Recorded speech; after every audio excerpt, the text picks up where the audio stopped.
In response to the post-COVID-19 world and the green and digital transition, the hospitality industry must adapt, upskilling and reskilling the workforce to meet sustainable goals and embrace the digital revolution. Introducing the MCEU Hospitality Project, a 3-year-long initiative co-founded by the European Union through the Erasmus Plus program. 5 free online courses on industry-relevant digital and green knowledge and skills. Designed based on the needs of learners, employers, and industry experts involved in the hospitality sector through 3 large-scale surveys. An industry-fit open-source online platform for issuing, storing, and verifying micro-credentials. Micro-credentials that are portable and recognized in Europe through Europass, the European Digital Hello. for Learning. Should we get Service started? Ella? PSI. Micro-credentials enhance lifelong learning opportunities and employability for hospitality professionals across Europe. As a result, 500 learners will obtain secure, verifiable, and portable micro-credentials on skills demanded in the hospitality sector. Developed by a consortium of 8 partners from Denmark, Iceland, Spain, the Netherlands, and Belgium, including vocational education training providers, hospitality industry operators, and technology experts. The project, already in its pilot phase, aims to define how micro-credentials for specific skills are earned, stored, and recognized. A small start towards a big idea, because it's the skills and knowledge we embrace today that will shape a brighter, more sustainable industry for tomorrow.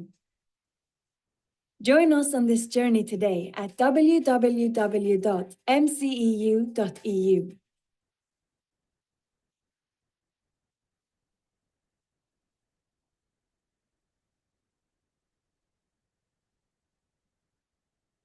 بسم الله الرحمن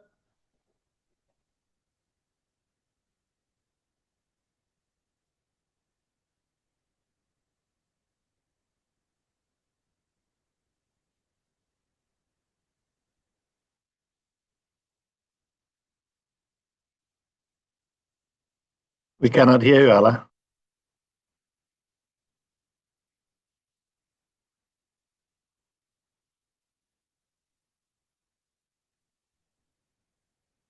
All right. Welcome back, everyone. I hope you hear me. And apologies No. for the audio YouTube scheduling. So let me quickly share my screen. Can you see my screen? Yes. Okay, perfect. So welcome back, everyone, and thank you for joining us for Seminar 2, Verifiable Credential for Changing Europe. Again, for those who were not there in Seminar 1, my name is Ala Abudaka. I am the founding director of Access Advisors, and I lead communications work package in the work package in Project EPSINI and also MCU, and I'll be your moderator today and this afternoon. Before we dive in, just practical notes. This session is being recorded, and the recording will be shared with participants and also in our project website and social media. So if you do not wish to be recorded, it's time we ask you to leave because we need the material for as part of the project deliverable. Please feel free to use the chat to say hello, share questions, and add comments throughout. We will also have a panel discussion and Q&A towards the end of the session, and we welcome your input. For now, let's dive into our agenda for today. We will focus on how micro-credentials are helping reskill and upskill hospitality workforce, one of the most dynamic and fast-evolving sector in Europe. Over the next 90 minutes, we will explore how verifiable micro-credentials are being used to recognize skills, improve mobility, and align learning with labor market needs, basically. So what to expect? We will have opening remarks by the organizing Diploma Safe given by Mikel Eghav, and then a presentation about MCU project and everything that we have done so far, which I'll walk you through myself. And then we will have a live demo given by the CTO of Diploma Safe, Chris Jensen, as well about the credentialing platform that we are using. And finally, a panel discussion with policy experts and education leaders from across the EU. So let's get started. So first, I give the floor and the opening remarks for Mikel Eghav, the CEO and co-founder of Diploma Safe, a credentialing platform dedicated to building trusted digital credentials. It's been a key figure when it comes to EU projects leading in this space, including EPSI-NI, EPSI Vector, and MCU, and working closely with Danish universities, but also other universities in Europe, and also with government officials from the Ministry of Digital Government in Denmark and others. So, Mikel, the floor is yours. And thank you, Ella. Great to hear. I was kind of panicking before because I thought the sound was on and then it wasn't off, but nobody heard anything. So, but great, we're all here now. And good afternoon, everyone, and welcome back and welcome to new participants. So I'm Mikel. I would say Mikkel Egehave in Danish. I'm the CEO and founder of Diploma Safe, and I'm pleased to open this second part of today's seminar. So, micro-credentials in action, upskilling and reskilling the hospitality workforce. It's a big workforce. This morning we were focusing on EPSI and Europe's trusted digital infrastructure. But now we're actually turning into the real world application, how micro-credentials can be issued, recognized, and used in sectors where the demand for skills is growing fast. So here at Diploma Safe, our mission has always been clear, like it is to build a platform that's trusted, it's compliant, and interoperable, not just digital. So every credential we issue is aligned with the European Digital Credentials for Learning, and it follows EPSI verification principles, and is designed to work with the upcoming EUDI wallet. So that's exactly what we put into practice in the MCU hospitality project. So the MCU hospitality project addresses two urgent challenges identified by the European Commission: how to upskill and reskill Europe's workforce quickly and effectively, and how to ensure that non-formal and vocational learning is recognized and portable across borders. So mobility is always key. So our role in Diploma Safe was simply put essential, like it was to create a user-friendly credentialing platform, ensure credentials meet EU trust and quality standards, and also let the learners store and share credentials securely and instantly. So today our platform enables providers to issue fully verifiable micro-credentials with all the structured metadata required by the EU Commission.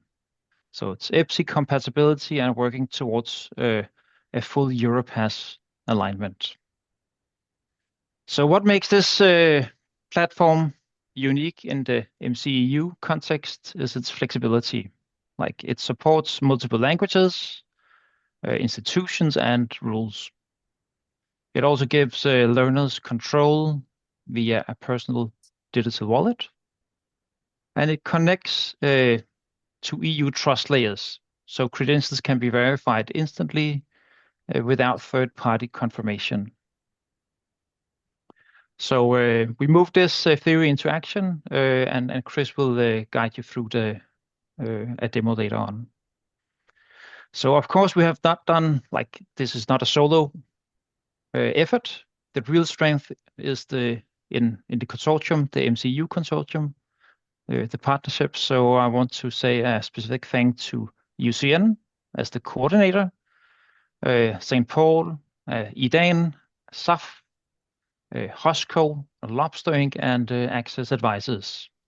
Like, each of these partners have brought something unique to the equation, from course design and content creation to industry engagement and policy insights.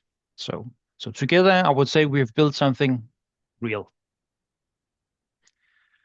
So what we're showing today is simple. Micro-credentials aren't just a future concept. And if you were part of the earlier discussions, like Daniel has also said, like, this is ready, it is in production, so you can actually use it.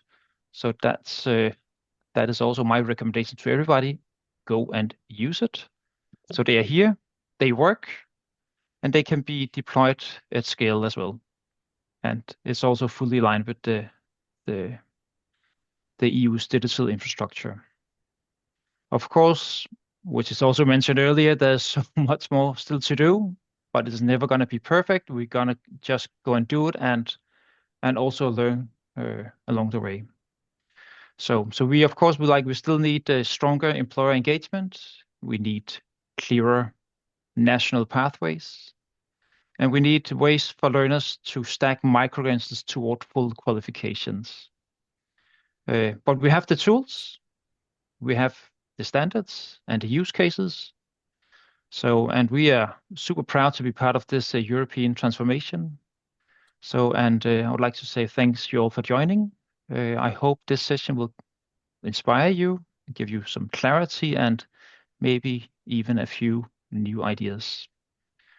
And with that, I'll hand it over to Alla, who will introduce the MCEU project. Thank you. Thank you very much, Mikael, for sharing your perspective and also grounding us in both the technical reality and the ambition that we have behind the work that we are doing in MCEU. Now, let's take a look at the MCEU project itself, or what we've built, why it matters, and where we are going next. So about the project itself, MCEU stands for Micro-Credentials in European Upskilling, and we focus specifically on the hospitality sector, where fast learning and mobile credentials or recognition, are key.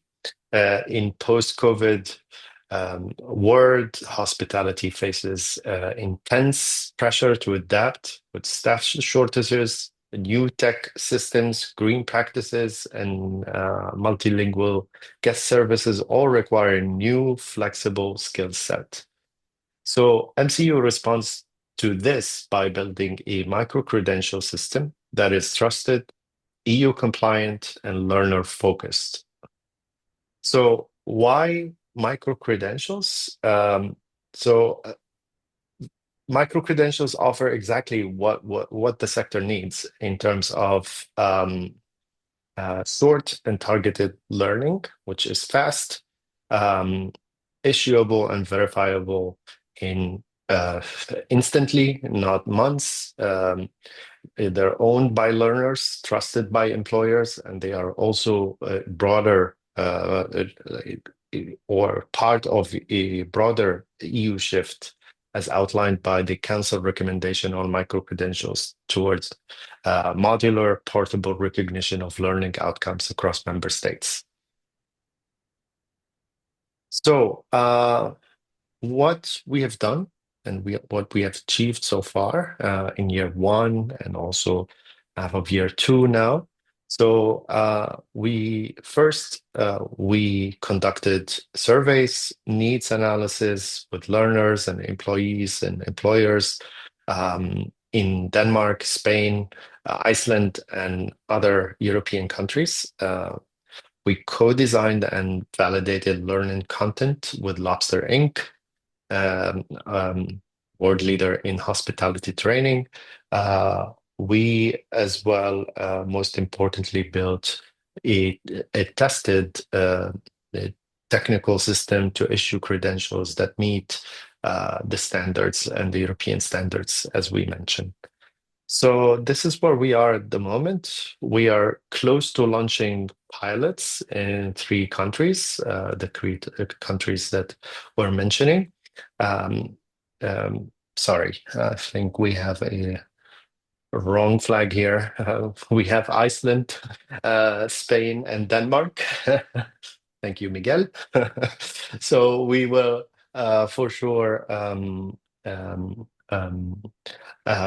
be piloting the content that we created basically in those countries. So to just explain a little bit about credentials and what are micro-credentials, these are not just certificates with a logo. They're fully structured digital credentials, including learning outcomes, workload, the metadata of the issuer, credential level, and if it's aligned with EQF, it could be aligned. In some cases, it's not required. They are machine verifiable, secure, and can be instantly validated thanks to infrastructures like EPSI, the European Blockchain Service Infrastructure, but also the European Digital Credential for Learning, EDC, and Europass. One thing we are insisting on from the start that we are basically co-creating this. We've engaged through these surveys with hotel managers, employees, vet trainers, education departments, and others to let them themselves adapt the format, ensure relevance, and remove any kind of barriers to adoption, because the credentials need to be basically working for everyone, and unless it's used and trusted by the people themselves, it will not be it will not work in the ecosystem in that sense. So yeah, Chris will also tell you about the platform shortly, and we'll give a demo. But one of the technical backbone for this project is also the platform that developed by DiplomaSafe as part of the MCU projects. It allows issuers to create credentials from templates. It embeds metadata and verify instantly, like the diplomas that we are producing. For learners, this is not just as simple as you receive your credentials, store it, and share it across platforms, but it's also something that they can take cross-border with different languages embedded into it, so they can use it everywhere across member states. So why we are using this, or what's the idea of focusing on hospitality industry? It's because simply it's one of the largest sectors in Europe, and one of the largest sectors financially and economically as well. It's the perfect testing ground as well. There is rapid onboarding of new staff that happen every year, global talent flows, demand for micro skills in sustainability, customer service, hygiene, and tech, and others. Hospitality workers often cannot wait for years to finish a diploma to prove that they have learned something. They need something fast, trusted, and stackable as well. Yeah, in terms of the project alignment, This project is also a demonstration of what European integration can look like in the learning space. The project and the system that we have is fully aligned with the European Council recommendations on micro-credentials, infrastructures like EDC, Europass, and also the European Blockchain Service infrastructure. And by also looking towards what is happening in the EUDI wallets space, we're making sure that there is future compatibility also built into this as well there. So we're not trying to build something in parallel. We're building something that fits within the ecosystem and that engages with all the different policies coming from the EU level, but also at the national level. So what's next for us as a project? Next steps include piloting. So we're going to start in Q3 with piloting the credentials with the real learners and getting their feedback, making sure that this is something that exactly fits the needs of the stakeholders. We'll gather their feedback, and then after that, we're going to extend or expand beyond the initial 3 countries that we are working on. This is going to happen in year 3 with the expansion being as part of pilot 2.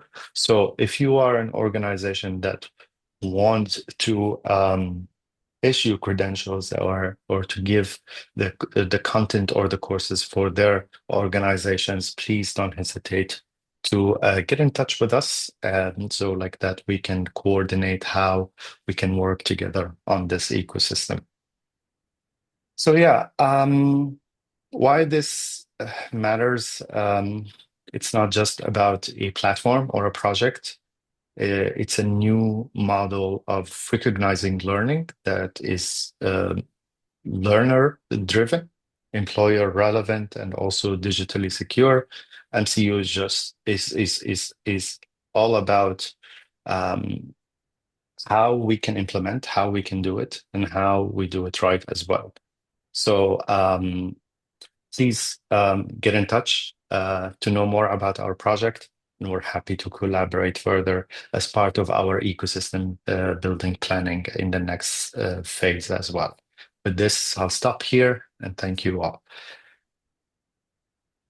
And next, now we move into the technical demo. I'm happy to have Chris Mora Jensen from DiplomaSafe with us. Chris has 20 plus years of experience in digital transformation. And today he's the CTO of DiplomaSafe, who's responsible for building the platform for our project. So he knows all about legal compliance, interoperability, and compliance with the different EU standards. So Chris, you have the floor, and you can also share your screen. Thank you. Thank you. So last time I was on, I think I managed to put the whole room to sleep within 15 minutes. So I'll keep it less technical this time and actually show you the platform. I know it was advertised as a live demo, which I would have liked to do, but at some point I need to wait for an email, and depending on where that email ends in the email queue, we could wait up to maybe 10 minutes. So just to be sure that we don't waste time on waiting for an email, which we only are going to see for 10 seconds, I have recorded the platform. But it is not a polished marketing platform. It is me doing stuff in our platform. I have divided it into 2 sections because the issuance needs 2 parties to be fulfilled. So of course, the issuer needs to issue and the receiver needs to request the EPSI credentials. So much of what I'm going to show you is not really very EPSI related, because EPSI is pushing data between APIs and servers and into wallets. So I will explain when something EPSI related is happening, and most of what you're seeing is just our regular platform without EPSI actually doing anything. So I hope the video will work. So first we start with the issuer sequence, and I need to prepare one of the organizations we have and this is our demo platform. This is the development stuff. So even though it looks like our real platform, it does contain some stuff that's not in production. Organization, I've chosen IDAN, hence the small Icelandic flag in the corner. And all I need to do in order to issue EPSI credentials is to enter the information or the details I have received from EPSI, which allows me to issue. This is data that I have been given, or DiplomaSafe has been given, in order to pilot and test and develop this. As an issuer, you will be given the same JSON file, the same data, and we will help you with entering this into our platform should you use our platform. This is EPSI.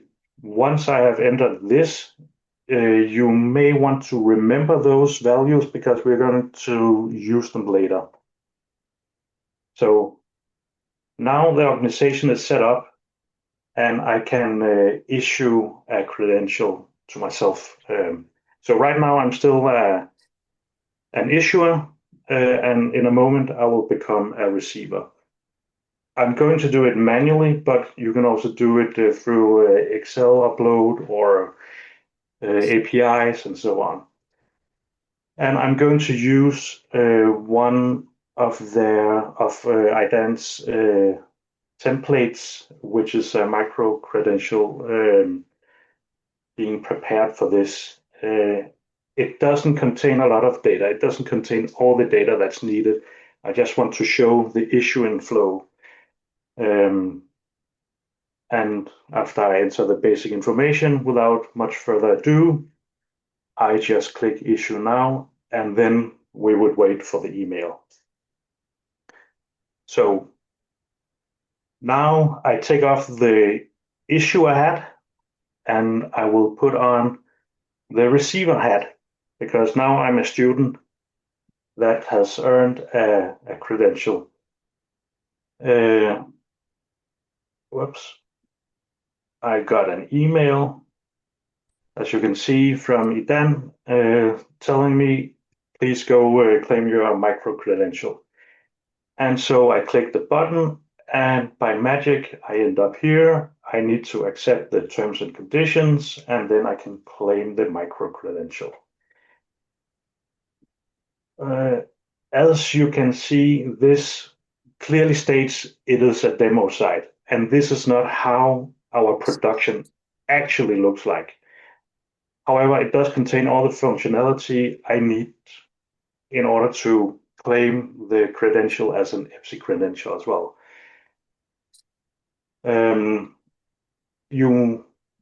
Besides the values before that you needed to remember for later, maybe also remember this page, because I ran into the marketing department and told them to give me a view of how our page looks like in real life. So I'll show that later as well. I have now the visual representation, the DiplomaSafe way of showing a credential in a web browser. Now I need to get it into a phone, my wallet I have on my phone. And in order to do that, I need to request it from IDAN. They need to give it to me. And this is where we have made it easy. Idan doesn't even need to do anything. We have made sure that it happens automatically. So the student, the receiver, will need to go in and request the credential. And as you can see, it is requesting a DID. The DID is the decentralized identifier for the student's wallet, the wallet that they can choose themselves. We don't have any control over which wallet they want to use, but they can choose any of the EPSI compliant wallets that exist and may exist in some distant future. So I will now show you how it could look like in a wallet, how you get the DID in a wallet. I think this one was Talao, maybe. Yeah, Talao wallet. And you open the wallet, you have set it up previously, and then to get the DID for this wallet, you need to go to settings, go to self-sovereign identity settings, then manage the IDs, and then you get the list of IDs available to you. To get it in EPSI format, you need to select the EPSI ID, and voila, there is the DID, which you then will need to enter into the web page. And as I do that, I request the credential, and that happens by I get a small QR code. This QR code can be scanned by the wallet you just used to enter the DID. And once you do that, you need to go into the wallet again, activate the scan, which is this one.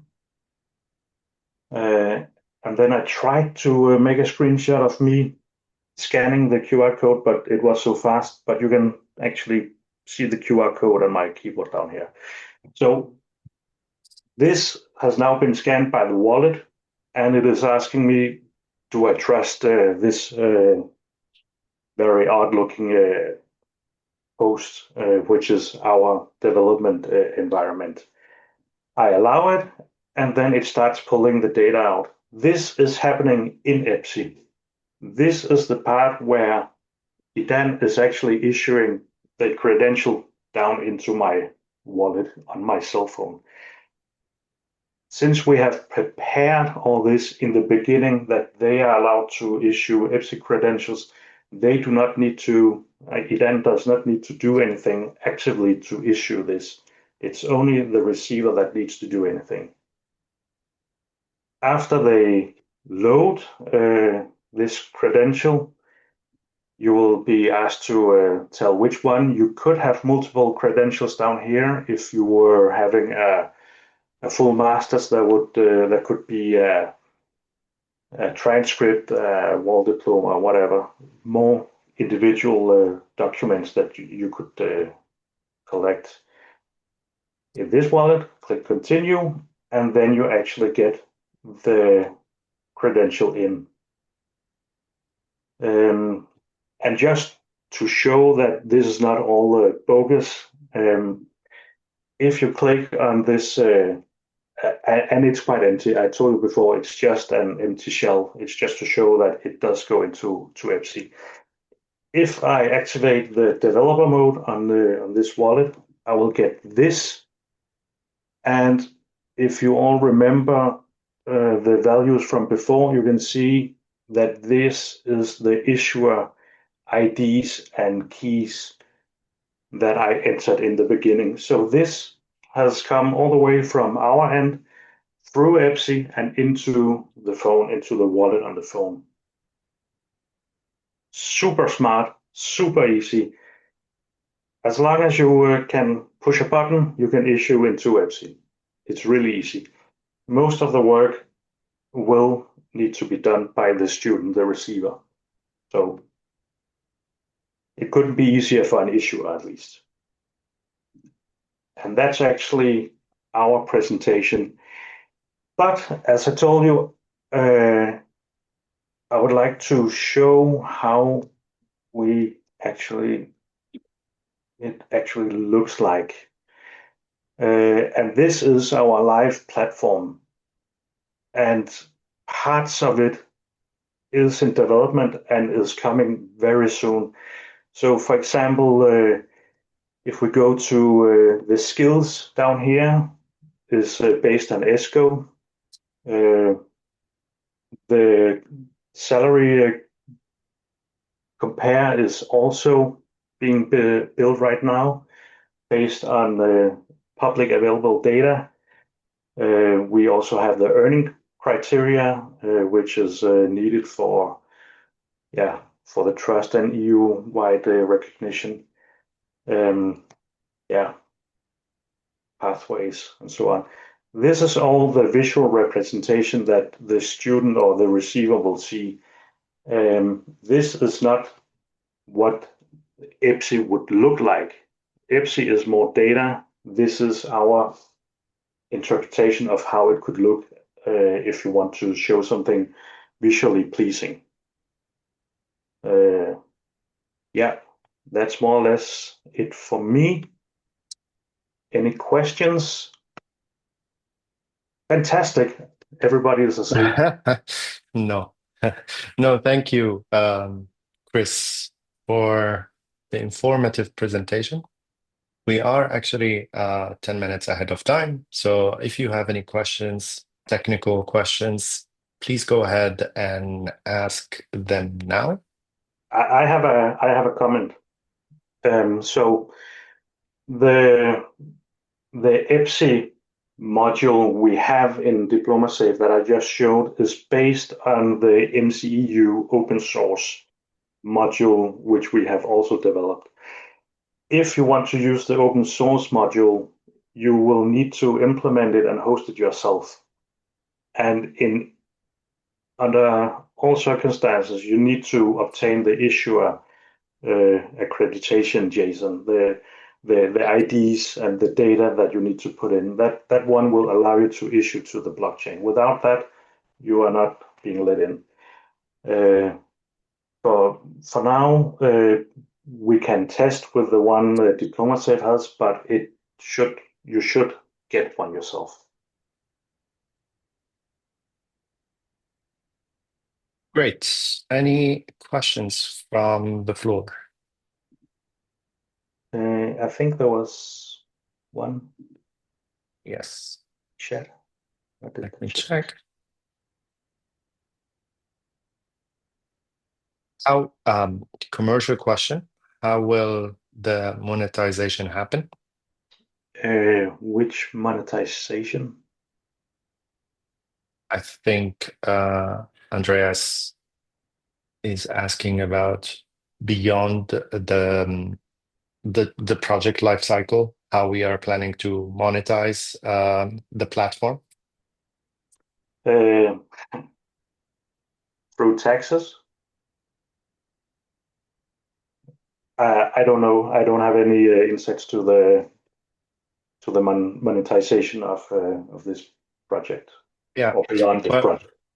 Well, I think it's a very important question.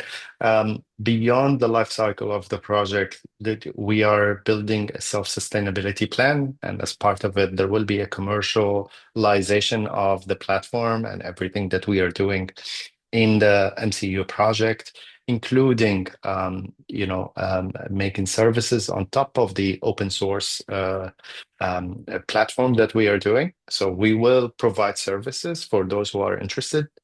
We will try to onboard as many universities that providers to use our platform, and that there will be a membership fee to make sure that we have a continuous sustainability moving forward. So if that's, I hope that answers your question.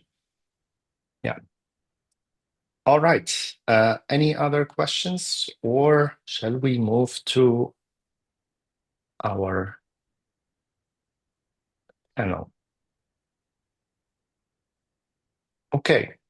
So thank you, Chris, very much for your presentation. It's really great to see the live demo of the platform. How can people or issuers use the platform?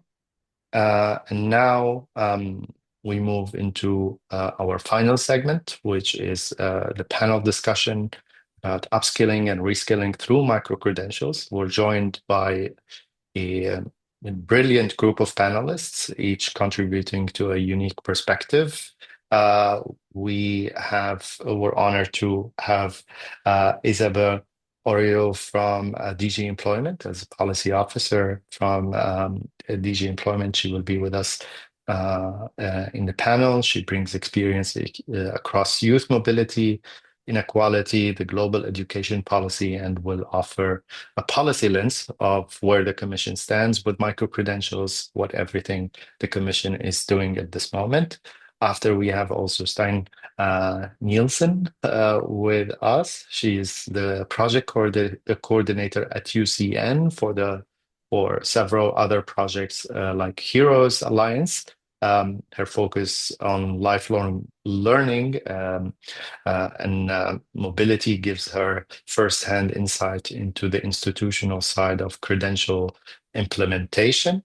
We also have Chiara Guy.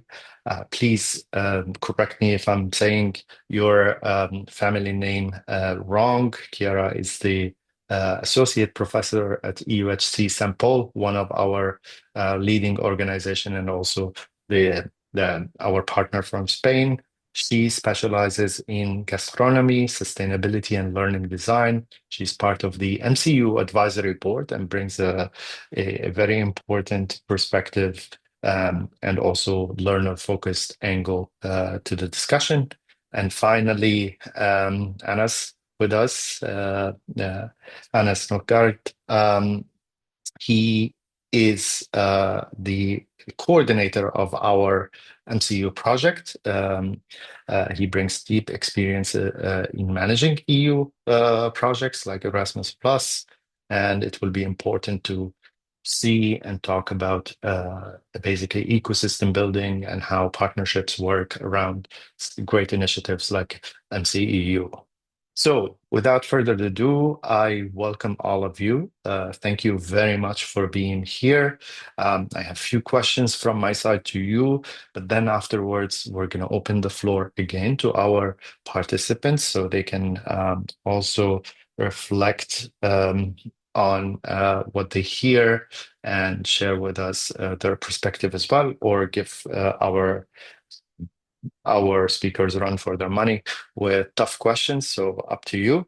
And I would like to start here with Isabel. Thank you again for being with us.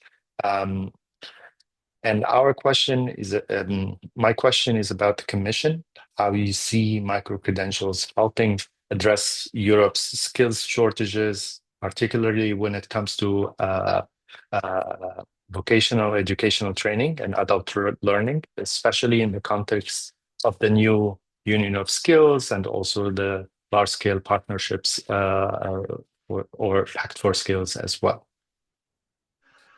Yeah, thank you very much for the invitation and for this question. I hope that you can hear me good because I'm not sure of like how stable my connection is, but I'll do my best. It's perfect. Okay, great to hear, great to check that. So indeed, like micro-credentials are key in this effort of like mainstreaming lifelong learning, right? And providing upskilling and reskilling for all in this context of like labor and skill shortages.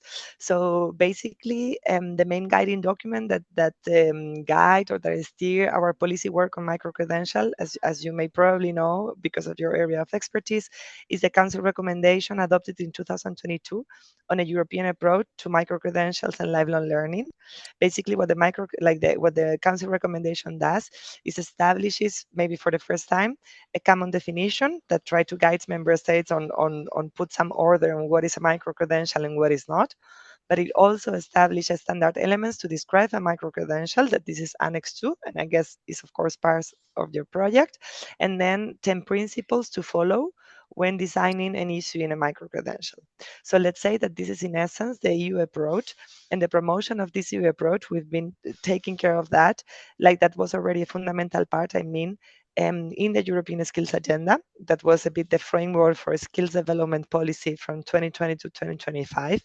Also, it was prominent during the year of skills that happens in 2023, 2024, and now is also a piece, a fundamental piece of the Union of Skills, as you have rightly mentioned.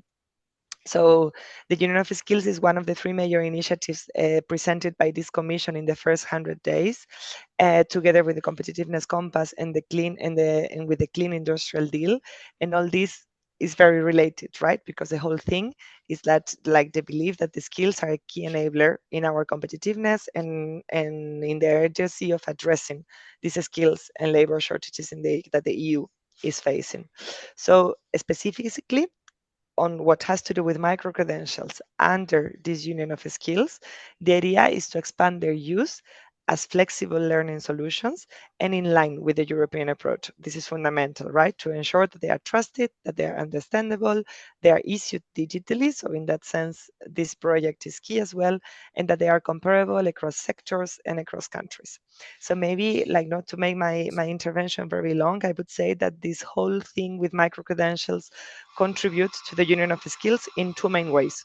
So on the one hand, due to their flexible and targeted and short nature of micro-credentials or of the training courses that lead to micro-credentials, they are fundamental to guarantee the access to quality lifelong learning for all. So that, I guess, addressed directly your question. But on the other hand, micro-credentials also play a key role as a way to signal and to understand skills in the labor market. Like in the end, a micro-credential is a credential, right? So what we need to build up is a system in which those micro-credentials are a legit currency, are something that people trust, that systems and people and different institutions and labor market actors accept and recognize, and that therefore they have a value.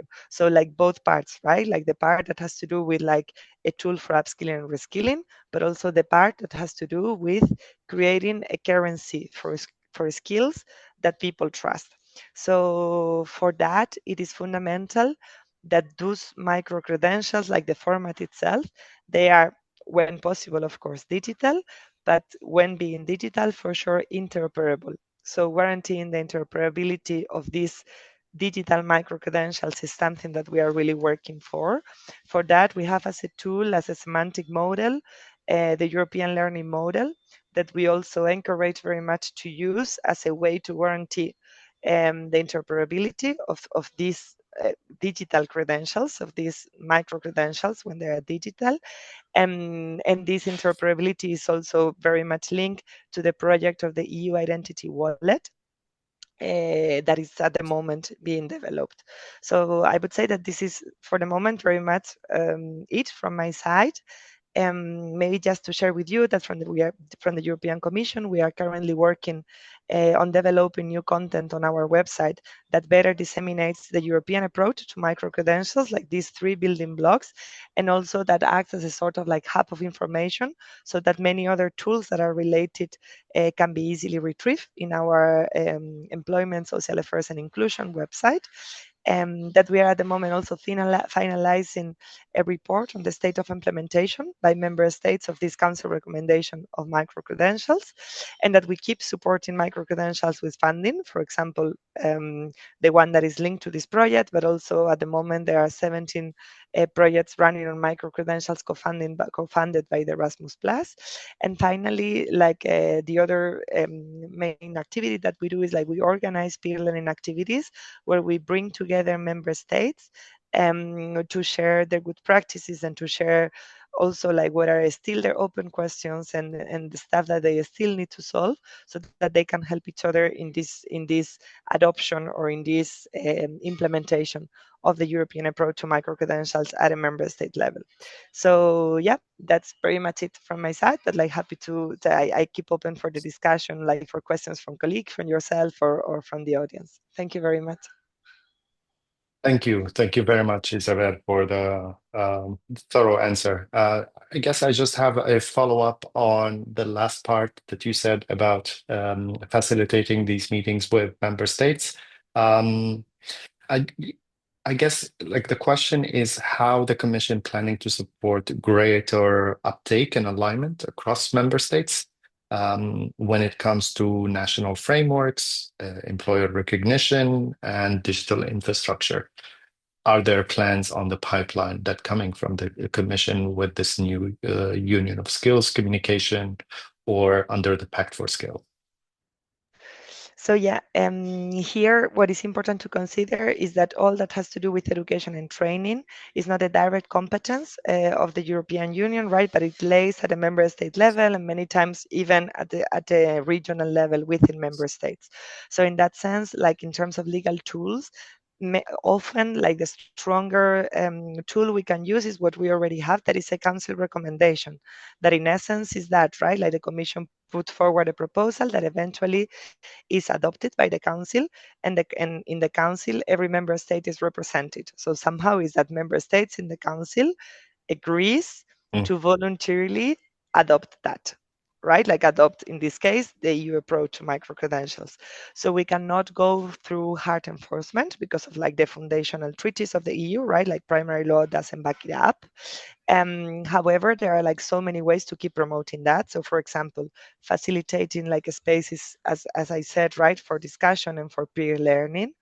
By writing these reports in which we monitor the state of implementation is also a way to see how things are going and whether any further help is needed.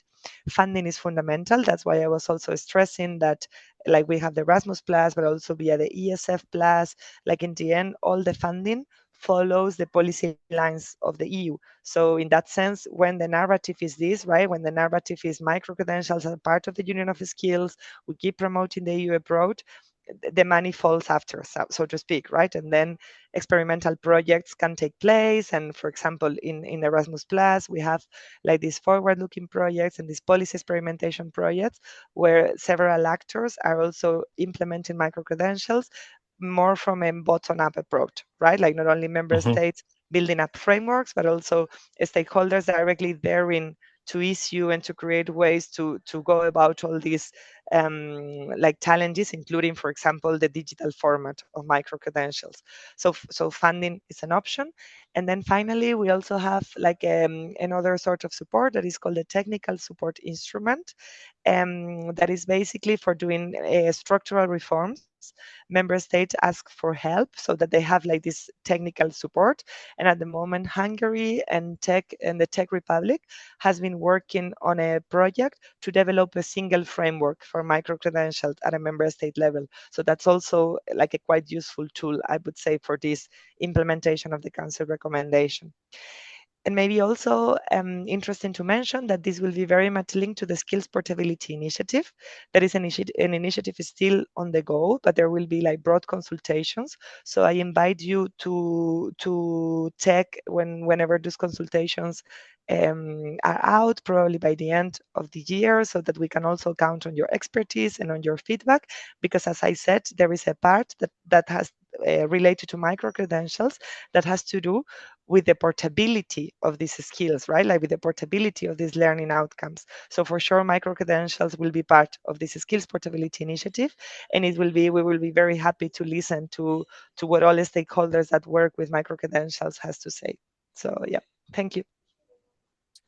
Thank you very much, Isabel. And we look forward to take part in any consultations moving forward.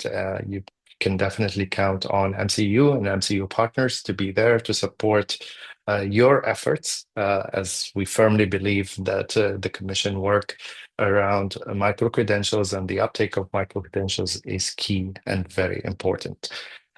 Moving to our next guest, Stein, thank you very much for being with us. And today you are joining us as part of the Heroes project, another project that works on micro-credentials in terms of design and recognition. I would love to understand from your side how Heroes approach micro-credentials in that sense, in recognition and also the design of micro-credential. Thank you for the question, Ala, and for the invitation to join this panel. let's start with explaining, like, together with our partners, we have been developing a joint action plan for how to implement micro-credentials, which outlines how to do it in practice. And one of our key goals was to create a tool that works not only for both the course designers, but also for the administrators and the technical staff.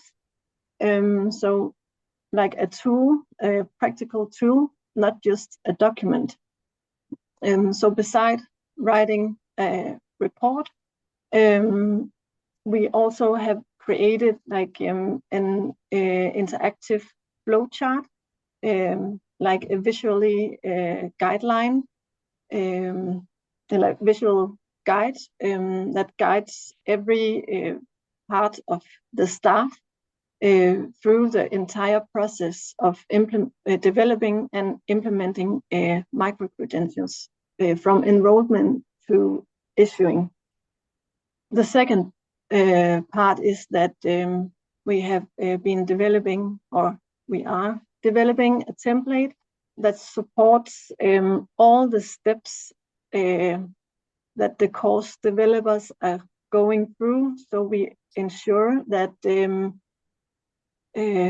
we are aligned with the mandatory elements from the EU Council's recommendation that Isabel also was mentioned. So that template contains the 11 mandatory elements, and the course designers has to there's these mandatory steps which the course designers has to be aware about, and then the flow chart visually takes you through all the process between the different staff. So I think this practical tools is something that we haven't seen yet in other alliances. Then a key principle in HEROES is that the accessibility, the learner accessibility. So all, okay, how to say it? If we see like the user journey, we would like to make how to say it, free access to like a digital platform. And one of the key elements is that we want to lower the bar for the formal qualifications. So we don't really require any formal qualifications for the course, for the standalone courses. I'll explain that in a moment. So that is actually to release the potential of micro-credentials. So we want to make all the courses free of charge, and also no formal qualifications.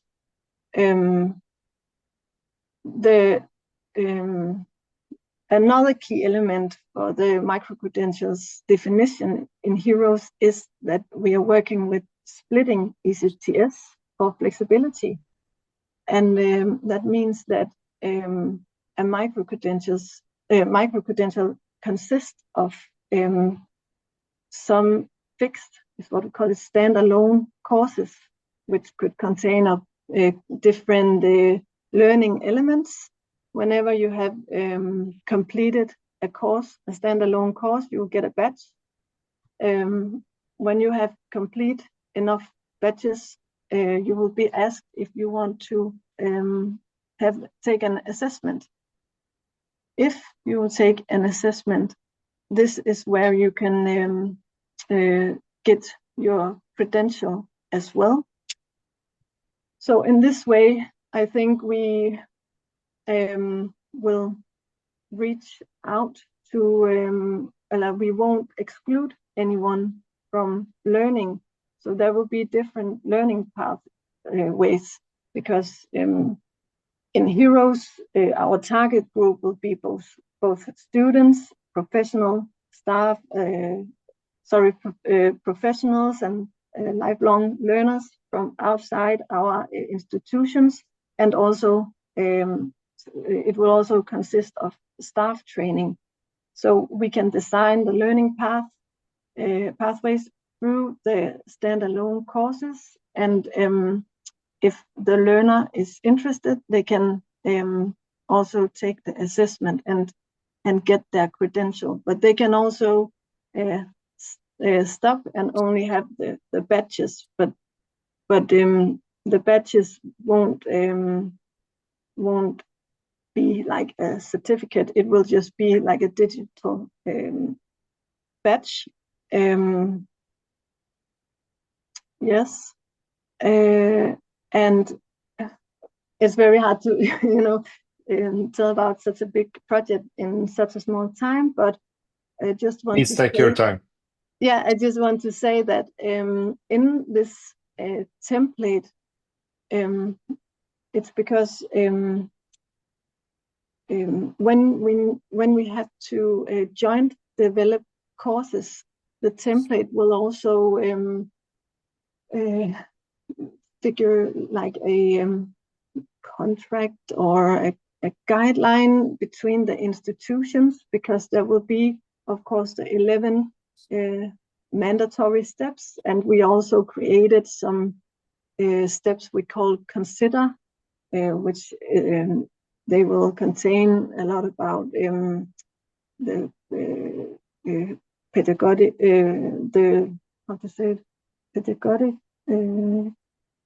pedagogical framework.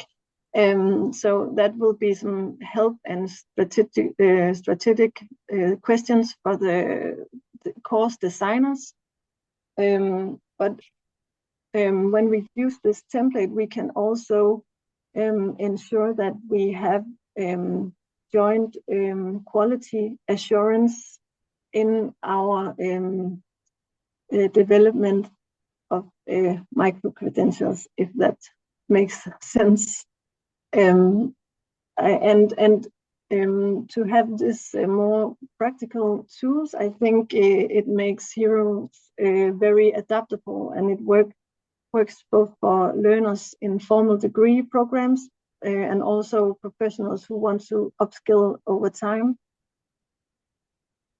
Yes. Thank you very much, Stein. It's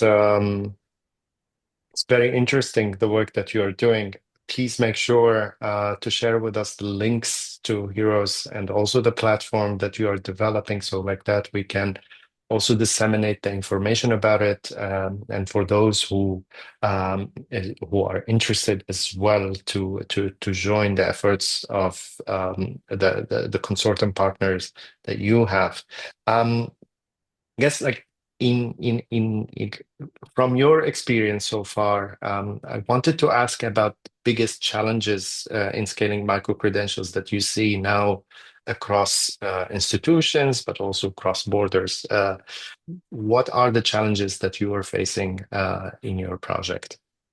From my experience, one of the biggest challenges in scaling micro-credentials across institutions is that while the EU's definition outlines the core elements of micro-credentials, it does not prescribe a fixed ECTS value. So in practice, micro-credentials are rarely described as being below 1 ECTS, and the upper boundary is typically described as less than a full degree. So that means that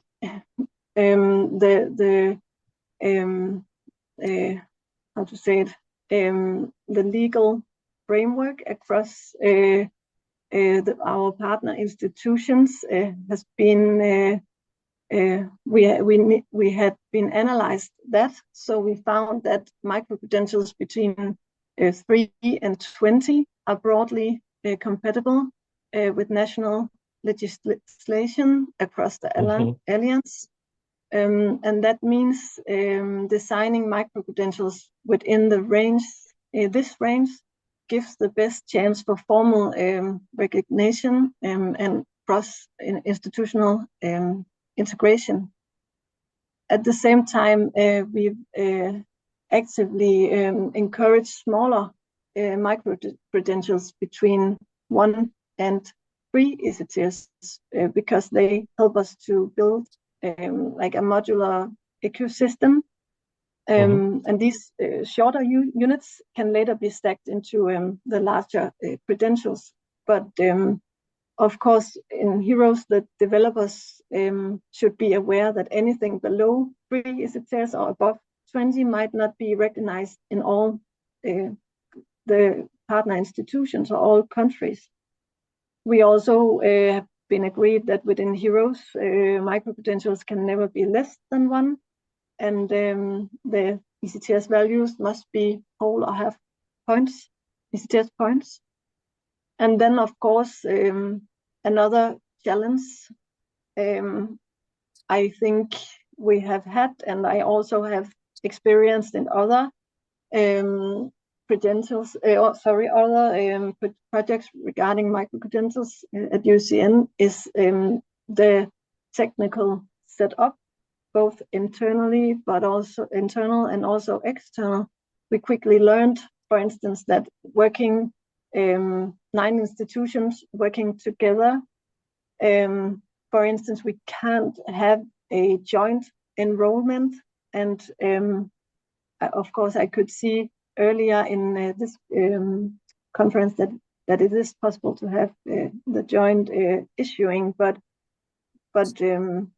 we have some problems doing that in Heroes, but we should talk together in the future. But we can't have these joint enrollment and issuing right now in Heroes.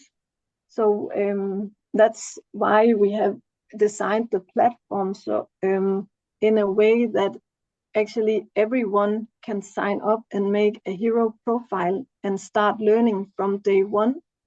And it is actually, and they can contain batches, but it's actually first when you want to take an assessment, you will be asked to enroll at one of the partner institutions. So when the course developers are designing a micro-credentials and using the template, they will also go through steps like they have to sign for who is going to be the assessment institution, how to say it. So we know where the students will enroll, and if later on, if there will be a fee for that, that will be the institutions when they issuing the certification. Yeah, but I think that is also one of the big challenges right now, and it's not only working across partners, it's also internal. Yes. Indeed. This is something that we are also internally discussing and struggling with. We would be happy to join also the conversation to see how we can collectively as projects working on micro-credentials work out a good solution moving forward. But thank you very much, Sten, for your intervention.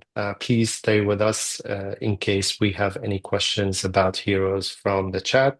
Moving forward, I think I would like also now another UCN partner that we have.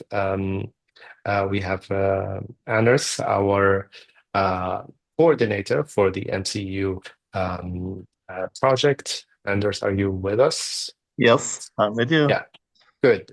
So could you please tell us how has UCN approached the implementation of micro-credentials in general from a vet perspective, but also diploma perspective?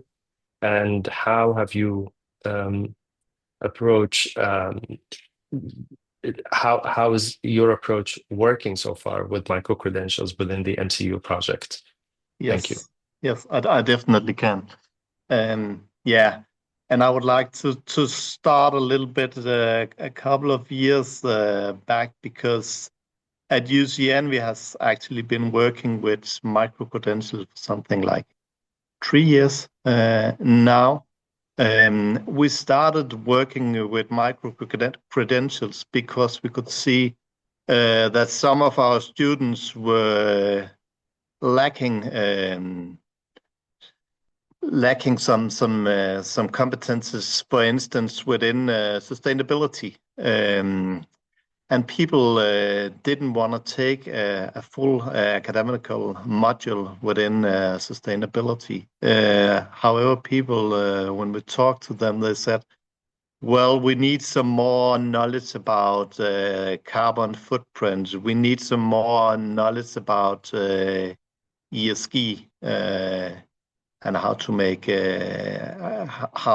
some ESG accountants.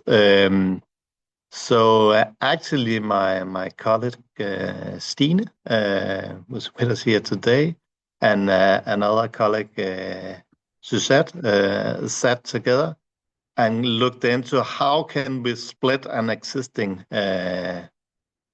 academical module into smaller pieces, and they have been working with that and found out if we split a module into, let's say, 3 parts. So we take a 5 ECTS module and split into 3 parts. Then it will be a lot more interesting for these people to take these small courses at our place.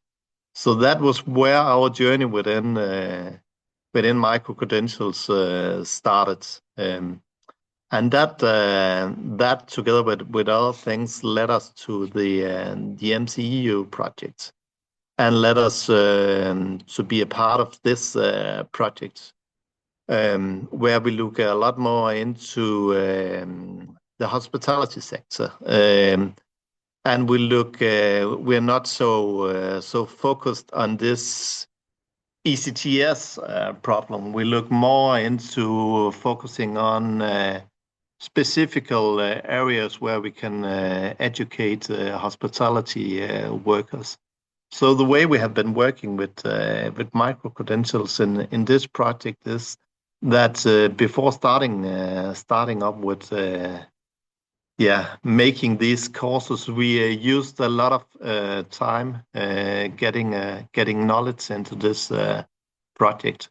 So we sent a survey out to I think it was 3,500 people that conducted the survey, where we asked them, what are you lacking competences within some different areas, and what this survey ended up with was that we actually found 5 main areas that we needed to focus on and that we needed to develop courses within. 2 of them was actually within sustainability. So it was sustainable management and waste and resources in kitchen, and sustainable awareness in hospitality, where we worked with housekeeping and spa. So one was within complying with food safety, and one was introduction to digital skills in hospitality, and the last one was supervising and leading in hospitality. So now we are there that we have actually developed the courses, and we are ready to start sending the courses out to the students after the summer holiday. And we are ready to get some knowledge and get some feedback from the students, and learn how this way to work with the micro-credentials actually work. At UCN, we haven't been used to making courses like this, where we use a platform where we send out videos that the learners have to learn through, and where they learn in another way than we are used to. we are having this more formal kind of learning where they sit in a classroom. At the same time, yeah, we're used to working with teams, and we are used to making some hybrids where some are sitting in class and some are online. But doing it this way, that's very new to us, and it's a very interesting way for us to work with education. Thank you very much, Anas. Indeed, what I'm hearing from you, from Steen, ECTS alignment is still a challenge, especially for universities looking to fully integrate micro-credentials into formal pathways.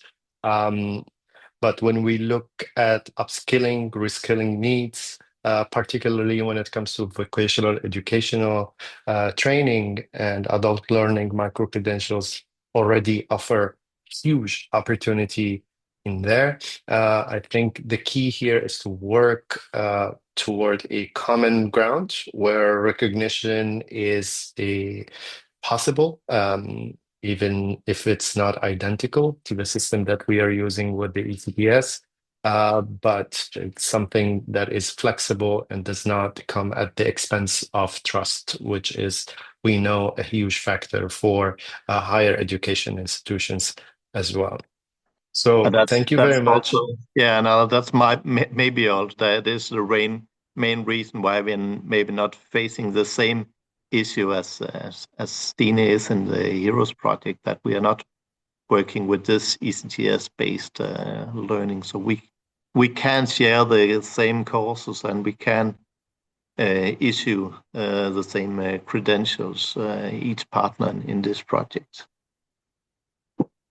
Indeed. Thank you, Anas, again. And finally, Chiara, welcome, and thank you for joining our panel discussion. I guess my question for you, as one of the professors that we have, and given your institutional experience in hospitality industry, how do learners, especially adult learners in hospitality, respond to micro-credentials? What are the trends that you are seeing? Are they seen as valuable and usable in real world, or is it still something not very knowledgeable or not very common? Thank you very much for inviting me to join this roundtable. It's very interesting. I'm sorry that I join you just in this last part, but I think that your question is very relevant. It's very relevant in general. All this discussion about this new way, a new way to learn, especially from the perspective of St. Paul, the School of Hospitality and Culinary Management, where I'm working right now, because we are experimenting with micro-credential on the ground for the first time. So it's interesting because we are really looking for a good result from the perspective of we do the best, but we must do it better in order to engage them.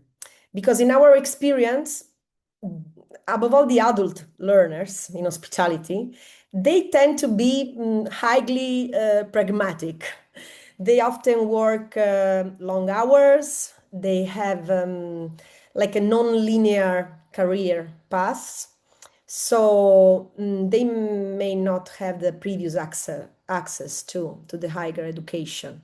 So we face a very special situation with different profiles. And so their response to micro-credentials depend on, basically, we think that depend above all on two things. The first one, first of all, is the perceived relevance. Because if the credential is directly connected with their daily tasks, for example, we have two examples that I can take from the micro-credential courses of our project that we are testing right now. That are, one is how to reduce the food waste in the kitchen. Another one is using digital tools in reception. So, for example, these two are very good cases where people can really learn right now and apply that concept or that new information in the work the same day, basically. So this is very important. And if they see immediate value, so they are also proud to show that they have earned something concrete and something useful for their work. And then, of course, there's another part that we have to work a lot because we need the recognition also by the employers. Because if the employer really recognize and validates the credential, even if it is in an informally way, so it becomes more meaningful also for workers. And so if the credential is only symbolic and a little bit disconnected from the workplace and is not recognized by the employers, perhaps also is one reason because of the learners that lose interest because they don't see that is a very valuated by the employer. So I think that there's a psychological dimension, and for many adults that are new learners in some way, because especially those without university backgrounds, so micro-credential can act as, how can I say, it's like a gateway to confidence because they start seeing themselves as capable of learning again. And as Stan said before, they can just start a new way to work and that can be very transformative because now I can start with this little course and then another one and then another one and I can adapt them to my needs and my real needs because I are the needs of also my company. So I think that this is the good match. Employer, company, learner, and schools like our that is very, very linked with the industry.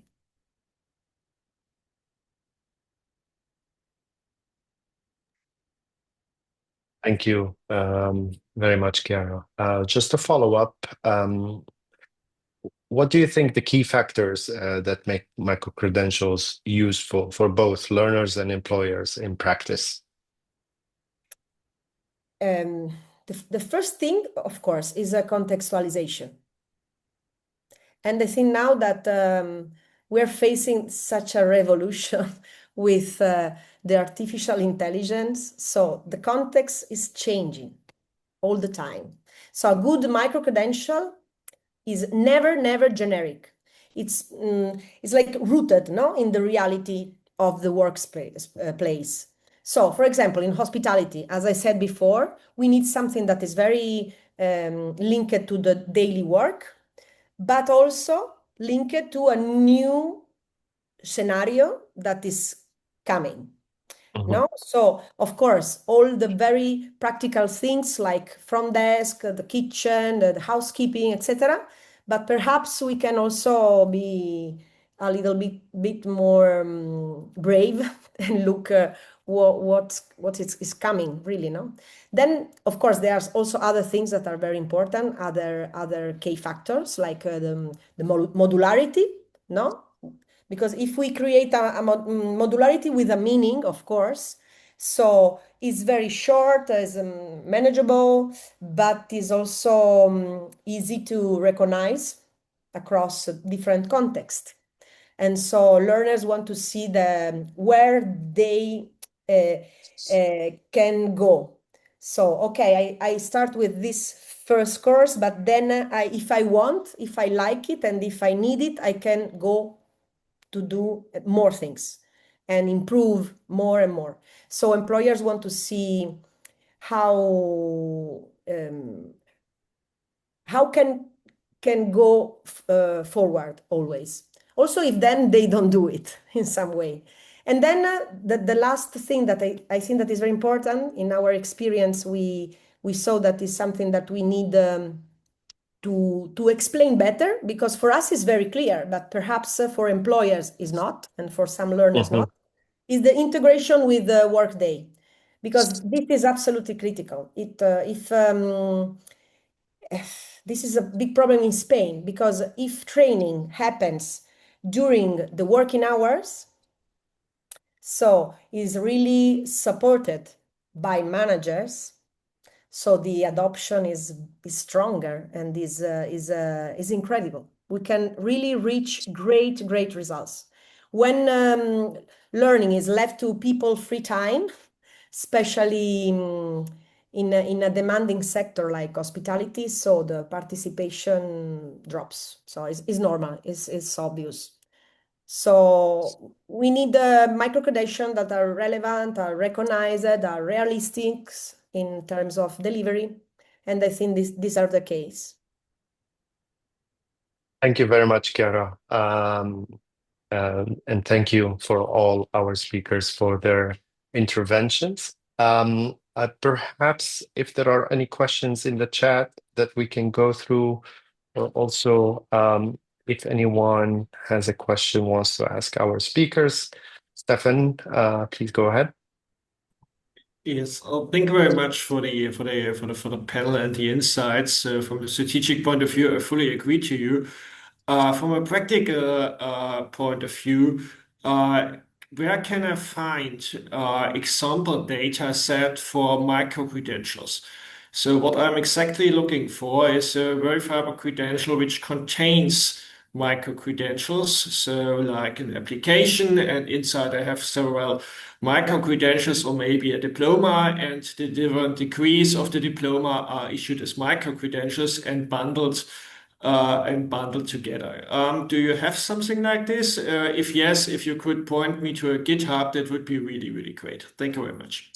Yes, thank you very much, Stefan. Perhaps I will answer this question myself because we were working on the user onboarding guide from DiplomaSafe. So there is a user onboarding guide that will have examples and also link into our GitHub. Basically, that will be published soon. So that one I will share with you once it's ready and published in our website. But also the European Digital Credentials for Learning GitHub has some examples basically on the credential data structures. I think there are examples for the diplomas, but also micro-credentials. I'll make sure to follow up with the links with you later on. And also, of course, as you know, EPSI GitHub has some reference implementations also on how to use this as well. So these are kind of like the repositories that we can share later on as well with you. So, okay, we're running out of time. So if anybody else have no question, I'm looking at chat. Right. Thank you, Anders, for sharing in the chat as well. Yeah. So, okay. So I think this brings us to the end of our seminar today. It was really interesting. And thank you for all our speakers for the very valuable discussion. Thank you for Isabel for making the time also from DG Employment to join us and to provide the policy perspective to this discussion. What is very clear to us that MCU and other projects are pioneering the way when it comes to the use and the implementation of micro-credentials across Europe, especially the use of the council recommendation on micro-credentials and how we can standardize micro-credentials use across Europe. So we're very excited to continue the work that we are doing on behalf of DiplomaSafe, UCN, all our project partners, and all, of course, on behalf of Access Advisors. Thank you for being part of this exchange. We will follow up shortly with the recording, the materials, and the next steps. And we invite you all to join and to subscribe to our website, to our channels, so like that you stay up to date. And until then, thank you for your contributions, and we look forward to continuing this conversation in the future and to continue the collaboration with you all. Have a good day, and thank you very much. Thank you very much. Have a good day. Thank you. Thank Bye you. bye. Bye. Bye. Ciao.